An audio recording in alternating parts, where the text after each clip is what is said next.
My name's Mike Panaki, and I'm going to be your presenter today, and we're going to be talking about the IOTA.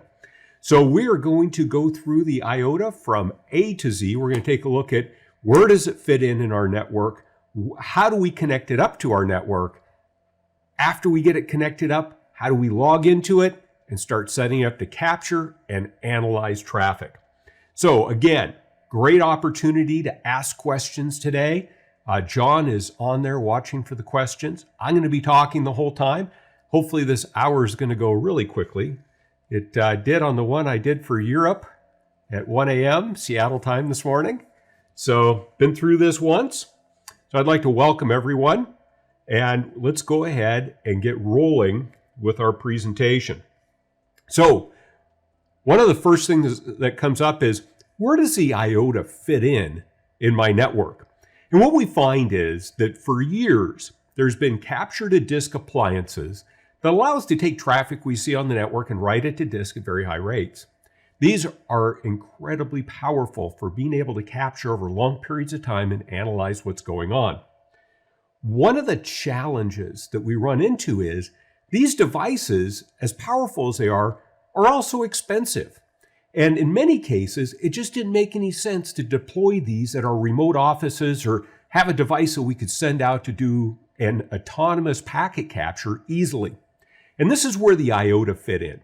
So the IOTA is a very small device. In fact, if we switch over here, I've got both our 1 gig and our 10 gig IOTAs right there. We're going to go through all the interfaces and so on those. But this small device is really powerful inside. And what it does is it's a device we can place in our network that fills that gap between using a tool like Wireshark on a laptop or using it with the Profitap to make sure we can get in line and capture all the packets, and a device that does capture to disk on a very large scale. It gives us those powerful back-in-time capabilities, while at the same time coming in at a price point that's pretty palatable, and it has an inline tap, so we can get in line with the packet. So not only do we have a packet capture device, but we have a tap in there as well. And we're going to see that the IOTA works really well for sending out, having somebody put in line, push the start button on it, capture the traffic, push the stop button, pack it back up, and send it back to us. So it saves us a trip, and especially right now, when we may not want or be able to get on that airplane to fly out there to see what's going on, this portability and autonomous capture capability is a really powerful feature. So let's go ahead and we're going to dig straight in and start taking a look at the interfaces that we have over here on the IOTA. So I'm going to flip over here to this camera. We're going to take a look at what we've got on our IOTA, and we're going to start right here with our 1 gig IOTA. Now, if we take a look at the front of the 1 gig IOTA, what we see is we see a couple of RJ45 ports right there. Now, this is port A and port B. These can be operated in 2 different modes. We can operate this in inline mode. All the traffic from A will be forwarded to B. All the traffic from B will be forwarded to A. So I can place this in line with a PC. I can place it in line with a wireless access point or a phone because this tap right here will pass PoE. Another nice feature of the 1 gig IOTA is that it will fail to wire. If we lose power on this IOTA, this will continue to pass packets between these 2 ports. So this means that if I put this IOTA in my network, I'm not putting a device in that is going to result in a network outage if it loses power. I love that feature because if for any reason we lost power on this, we want to know that it's going to continue to pass packets through there. The next thing we have is we've got a couple of status LEDs right there, and we have a button. And I absolutely love this button. What this button does is it start, stop, and reset.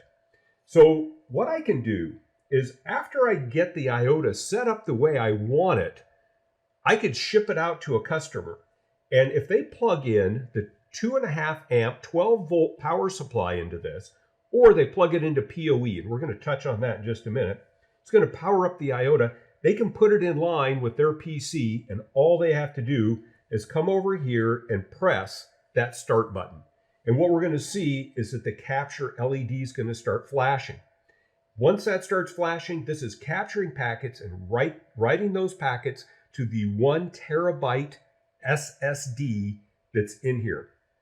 When they're done doing whatever it is that we want to capture, they just push that button again and it's going to stop the capture.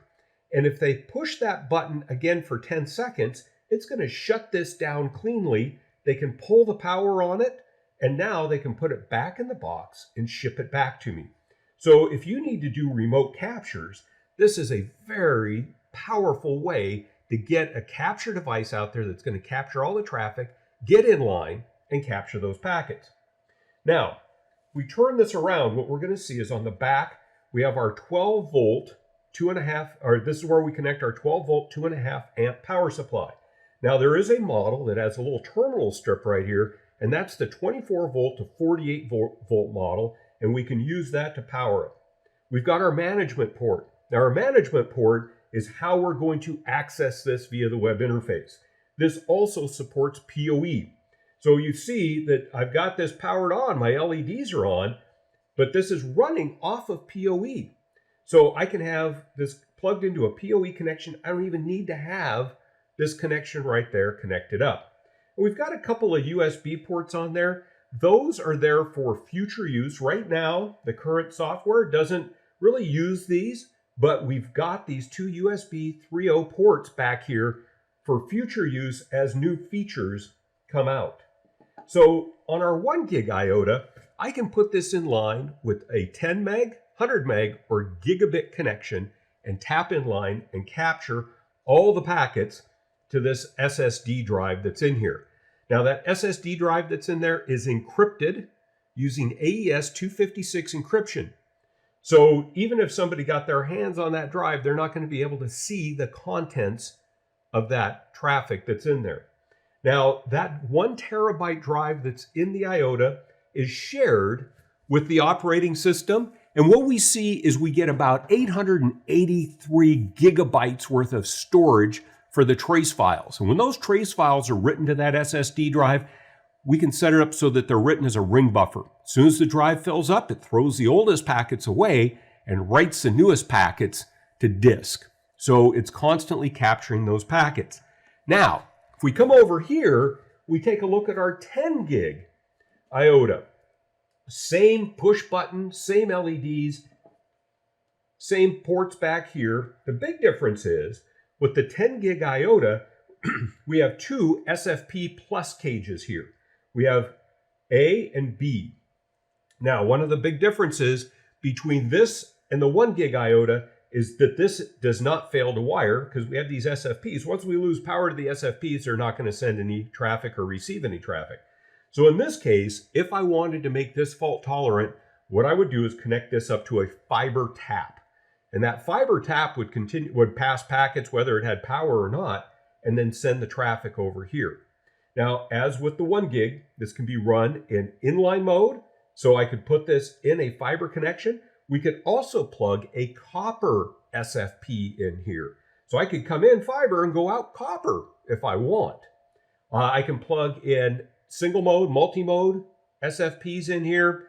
Very flexible as far as the types of interfaces that we can put in there. In fact, I can even put a DAC cable in if I want. That's what I use here in the lab quite a bit. So in this case, this will not pass PoE and it is not fail to wire like the 1 gig. But beyond that, we're able to put this in line and capture packets. Now, one of the questions that we oftentimes get is about what the capture rate is. And the published capture rate on the IOTA for the 10 gig model is 3.2 gigabits per second or 5 million packets per second. So am I going to put this in line, full line rate, full duplex 10 gig? No. But I can get in there and get in on a 10 gig connection. Now, when we get to the section on configuring the IOTA, I'm going to show you how we can do things like packet slicing, filtering. We can do things to optimize both our disk space and the number of packets that the IOTA's having to go in and process. Okay. So one of the big things with that 10 gig is it's going to provide visibility into our 10 gig. And we'll look at some things that we can do there as far as maximizing those. Now, a few other things on that push button on the front. If I take and push that button and hold it for 20 seconds while I'm powering up the IOTA, that will do a factory reset on the IOTA. Now, when you do a factory reset, it resets everything and it puts it right back to the image that you received when you originally got it, which means it'll take it back to the original firmware version as well. So if you do a factory reset, you need to reinstall the latest version of the firmware. We're going to look at how we do that. If I take and press that button for 20 seconds while the unit's powered on, it's going to reset the password.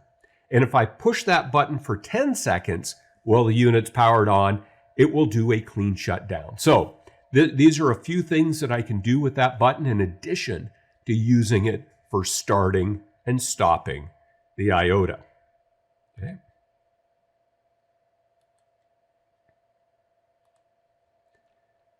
So now I want to connect my IOTA up to my network. So what are the different models here?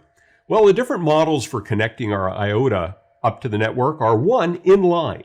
So I mentioned in both the 1 gig and the 10 gig model, we can place this in line between the network and some device, between two switches, pretty much anywhere where we're going to have Ethernet traffic passing.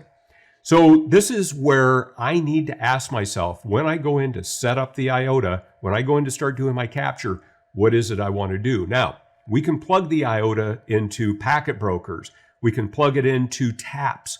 We can plug it into a span port of a switch. In fact, if I have two different switches I wanted to monitor, I could put this in what's called span mode. Now, span mode is where we capture on A and B at the same time, but we don't forward the packets between them. This allows me to capture in two different locations.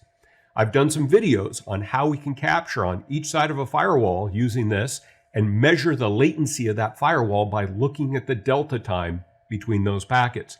So you need to decide before you put the IOTA in, do I want to get in the path of the packets using the integrated tap, or do I want to plug this into a span port, a packet broker, or some other device that's already installed in the network? And here's what I want you to think about. When you're building out your network, go ahead and put some fault-tolerant taps in ahead of time. That way, when you bring your IOTA in to connect it up, you don't have to break the link to connect the IOTA. You take port A on the IOTA, plug it into port A of the tap, port B of the IOTA into port B of the tap, and now you're in the path of the packets capturing. But having that flexibility of being in the path of those packets is fantastic. So let's say we want to send the IOTA out to a remote location and have somebody do a capture. What we're going to do is we're going to decide, do we want to do span mode or inline mode? We're going to configure the IOTA for that mode. We're then going to shut the IOTA down. We're going to put it in the box. We're going to ship it out to the remote site. We're going to have the person at the remote site place the IOTA in line. That's what we chose to do. They're going to power it up. And then as soon as those two lights are solid, they're going to hit capture button. And as soon as they hit that capture button, that capture LED is going to start flashing. And in that case, once that starts flashing, they're capturing. So then they can start doing whatever they need to do. When they're done, push capture again. That is going to stop the capture. Push and hold capture for 10 seconds. That's going to shut the IOTA down. They power it down, put it back in the box, and send it off.